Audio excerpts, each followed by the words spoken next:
జీవనం అంటేనే వామ్మో అనే పరిస్థితి. అందుకు కారణాలు ఒకటా రెండా లెక్కలేనన్ని. అంతులేని ఖర్చులు, అభద్రత, అసౌకర్యం, అపరిశుభ్రత, అంటురోగాలు, అబ్బో ఆ జాబితా కొండవీటి చాంతాడంతా. అంతకంతకు దిగజారిపోయి సర్వావస్థల కలబోతే పట్టణ జీవనం అనే పరిస్థితి ఏర్పడిందంటే ఎంతమాత్రమూ అతిశయోక్తి కానే కాదు. మేమొస్తే ఊడబొడుస్తామంటూ గప్పాలు కొట్టిన నాయకుల దౌర్భాగ్య పాలనలో పట్టణాలు మురికికూపాలుగా మారిపోయాయి.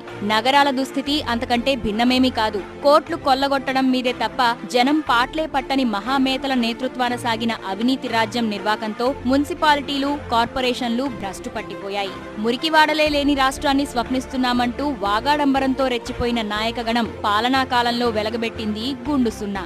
ఉద్ధరించడం సంగతి అటుంచి అత్యధిక మురికివాడలున్న రాష్ట్రంగా అపకీర్తి మూటగట్టుకోవాల్సిన నీచ స్థితికి దిగజార్చేశారు.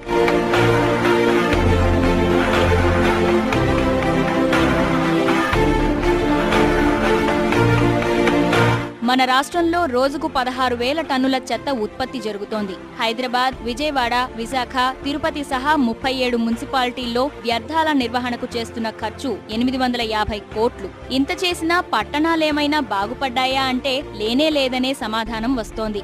అందుకు ససాక్ష్యంగా ఏ పట్టణంలో ఏ బస్తీకెళ్లినా ముక్కు పుటాలు అదిరిపోవాల్సిందే. ఒకటే మురికి కంపు. ఎక్కడి చెత్త అక్కడే. ఎత్తేవాడు ఎప్పుడొస్తాడో ఎవరికీ తెలియదు. అసలు వస్తాడో రాడో ఎవరూ చెప్పలేరు. వాళ్ళొచ్చేదాకా ఆ చెత్త అలా పేరుకుపోవాల్సిందే. ఇదే అదనుగా రంగంలోకి దూకే పందుల స్వైర విహారాన్ని భరించాల్సిందే. డ్రైనేజీ పరిస్థితి చాలా దారుణంగా ఉందండి. ఇక్కడ వాసన కూడా భరించలేకపోతున్నాం. తుడ్డానికి కూడా ఎవరు సరిగ్గా లేరు. ఇక్కడ బీచింగ్, ఫినాయిల్ ఏమీ లేదు అసలు. అది వారానికి ఒకసారి అలా తుడ్డానికి వాళ్ళు వస్తున్నారు, కానీ ఎవరు రోడ్లు వాళ్ళే తుడుచుకుంటున్నారు అనుకోండి, ఎవరు కాలువలు వాళ్ళే ఎత్తుకుంటున్నారు. చూడండి, ఈ మురికి ఎట్టబోయేదానికి లేదు. వాళ్ళు అడిగితే కాలా తీయలేదు మున్సిపాలిటీ వాళ్ళు. అది మా సమస్య. మురికి అంతా వస్తుంది. దోమలు, వాడి నుంచి మలేరియా ఇవన్నీ మాకు సాగిస్తున్నాయి. చెత్త ఎత్తడం లేదు సార్ సరిగ్గా. వాళ్ళు చెత్త ఎత్తడం లేదు, కాలువలు అట్లే ఉంటాయి. దోమలు ఎక్కువైపోతున్నాయి. ఎత్తి ఇప్పుడు 15 రోజులు అయింది సార్ ఆడేసే, దాన్ని ఎత్తలేదు ఇంతవరకు. ఇంట్లో తలుపులు, కిటికీలు అన్ని వేసినా కానీ ఒకే వాసన వచ్చేస్తుంది. దానివల్ల అక్కడ వచ్చి వాళ్తా ఉండే దోమలంతా ఇక్కడికి వస్తా ఉంది. దీనివల్ల ఎంత ప్రాబ్లం జరుగుతుంది. కాలువ ఒకటి తీయట్లేదు సరిగ్గా. కాలువ పొడిగిపోయింది, ఎవరు పట్టించుకోవట్లే. ఎక్కడ చూసినా అక్కడ చెత్త. ఒకవేళ మేము ఇచ్చిన చెత్తను కూడా ఏం చేస్తున్నారంటే ఇక్కడే పారేసి వెళ్ళిపోతున్నారు వచ్చినటువంటి వ్యక్తులు. డంపింగ్ ఏరియాని ఇక్కడ నుండి మార్చేసి మాకు కొంచెం ప్రశాంతమైనటువంటి శుభ్రమైన గాలిని మాకు అందిస్తారని మేము భావిస్తున్నాము. చాలా ఘోరంగా, చాలా దీనిగా బీమచ్చం కంగాలు చేస్తున్నాయి సార్. ఎవరు పట్టించుకోవట్లేదు. అక్కడ కూడా చెత్త కూడా వేసి కూడా ఎప్పటికప్పుడు టాటర్లతో కూడా తీయట్లేదండి. ముందే తెచ్చి ఇక్కడ వేసేస్తానండి. ఆ టాటర్ రావడం 2 రోజులు లేట్ అయ్యేలోకి కంగాలు చేస్తానండి అంతా. మమ్మల్ని ఎవరన్నా మీరు ఏడుంటుండ్రు అని అంటే పలానా జాలు ఉంటున్నాడు, ఆ పందులు బాగుంటే చూడు అదే నా స్థలం, అదే ప్లేసా, మేము పోతా ఉంటే కనబడతాయి కదా దుర్గంధం వాసన. అదే సార్, అదే అది చెప్పుకోవడానికి బాధగా ఉంది. మురుగునీటి వ్యవస్థ సంగతి సరే సరి. ఆ అవస్థ గురించి చెప్పడం ఎవరితరమూ కాదు. పేరుకు కొన్ని చోట్ల కాల్వలు ఉంటే ఉంటాయి, లేకుంటే లేదు. పొరపాటున ఉన్నా అందులో మురుగు పారే పరిస్థితి ఉంటుందని గ్యారంటీ మాత్రం ఉండదు. మున్సిపలోళ్లు కరుణించి కాల్వల్ని సరిచేస్తే ప్రజల అదృష్టం. లేదంటే ఆ మురుగు పొంగును చవిచూడక తప్పదు. ఇంతటి దురవస్థ ఉన్న పట్టణవాడల్లో వర్షం వచ్చిందంటే ఇక అంతే సంగతులు. అండ్ అసలు 3 సంవత్సరాలు బాత్రూమ్ ఎట్లా ఆడవాళ్ళు చాలా ఇబ్బంది పడుతుంది. ఆడవాళ్ళు మగవాళ్ళు కలిపి కూర్చున్నట్టే ఉంటుందండి. ఇక్కడ చాలా ఇబ్బంది పడుతుంది. ఆడవాళ్ళు కలిపి వచ్చేస్తున్నారు, మగవాళ్ళు వచ్చేస్తున్నారండి. ఇక్కడికి ఏమి చాలా ఇస్తున్నారు, కంప్లైంట్ తీసుకెళ్తున్నారు, అది అన్నారు ఇది అన్నారండి. మమ్మల్ని అసలు నరకాలను అసలు పట్టించుకోవట్లేదండి. బాత్రూమ్ అసలు బాగాలండి, కొంపకొట్టేస్తుందండి. లోన కూడా చాలా సిరాగా ఉంటుందండి బాత్రూమ్.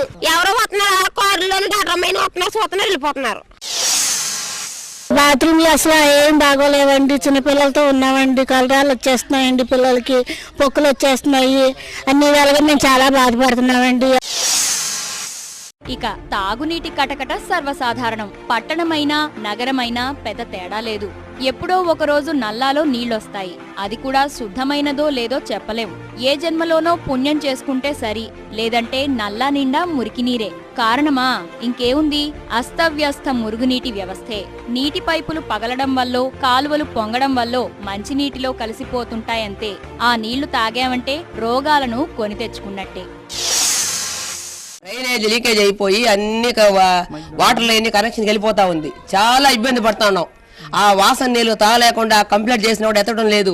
ఒకవేళ డ్రైనేజ్ ఎత్తితే రోడ్ సెంటర్లో వేస్తారు. వాసన డ్రైనేజీ గెలిచి పొడుస్తున్నాయి. అవే ప్రాబ్లం మాకు. దాన్ని ఎవరు పట్టించుకునే వాళ్ళు. ట్యాంక్ ఆడదాకా వచ్చి అట్టు వెళ్ళిపోతుంది ట్రావో. చెత్త నిండిందంటే వాటర్ పైప్ లైన్ లేక లీక్ అయిపోతుండాయి. నీళ్ళలోకి కల్తీ నీళ్లు వదిలినారంటే 2 రోజులకు ఒకసారి వదులుతారా. ఈ గలీజ్ నీళ్ళంతా పైపులకు వచ్చేస్తా ఉన్నాయి. కాలువ నీళ్ళకు కుళాయి నీళ్ళు ఒకటే అయిపోయింది. నా కాలువ నీళ్ళు కూడా కుళాయి అట్నే వస్తాను, అట్నే తాగుతున్నాం మేము. మాకు నాళాలు లేదు చూడు, మురికి నీళ్ళు అంతా బయటకు వస్తున్నది. పిల్లలు ఆడవాళ్ళు తిరగాలంటే మాకు భయం ఉండదు. మాకు నాళాలు లేదు, రోడ్ లేదు, మాకు ఏం లేదు, ఎవరు పట్టించుకుంటా లేదు మాకు. అప్పుడెప్పుడో నాయకులంతా కట్టగట్టుకుని వచ్చారు. లేనిపోని హామీలు గుప్పించారు. ఓట్లు వేయించుకున్నారు. పట్టణ పీఠాలను అధిష్ఠించారు. ఆ తర్వాత బస్తీల వైపు కన్నెత్తి చూస్తే ఒట్టు. నీళ్ళు వచ్చినాయంటే ఎల్లవాయి వీధిలో ఆ కాలం నిండిపోయిందంటే ఇళ్ళకు దూరేస్తూ ఉన్నాయి. అసలు వాటర్ అయితే వర్షం పడిందంటే ఇదంతా ఎల్లో మార్లికి వచ్చేస్తుంది. అవంతా కూడా అసలు తీయడం లేదు. కాలంలో నీళ్లు నిలిచిపోతా ఉంటాయి, చెత్త నిలిచిపోతా ఉంటుంది. ఈ వాన వచ్చినప్పుడు అంతా నీళ్ళంతా ఆ పక్క సైడ్కి దండిగా ఒక్కొక్క మెట్టు నిండుతుంది. అట్టు వస్తాయి నీళ్లు. వర్షం పడిందంటే పిల్లలు స్కూల్కి పోలేరు. ఎడన ముసలోళ్ళు ముత్తుకోలు కింద పడినారంటే హాస్పిటల్ పాలైపోతారు. దీనికి ఎవరు పరిష్కారము? ఇప్పుడు మళ్లీ ఎన్నికల పండగొచ్చేసింది. ఇన్నాళ్లు జనం మొహమైనా చూడని నాయకులు అమ్మా ఓటు అయ్యా ఓటు అంటూ ఇంకోసారి పరిగెత్తుకొస్తున్నారు. పట్టణ ప్రజల్లారా అప్రమత్తంగా ఉండండి. ఈసారైనా మీ కష్టాన్ని పట్టించుకునే వాళ్లకే ఓటెయ్యండి. లేకుంటే మరో 5 ఏళ్ల పాటు మురికి జీవితం తప్పదు.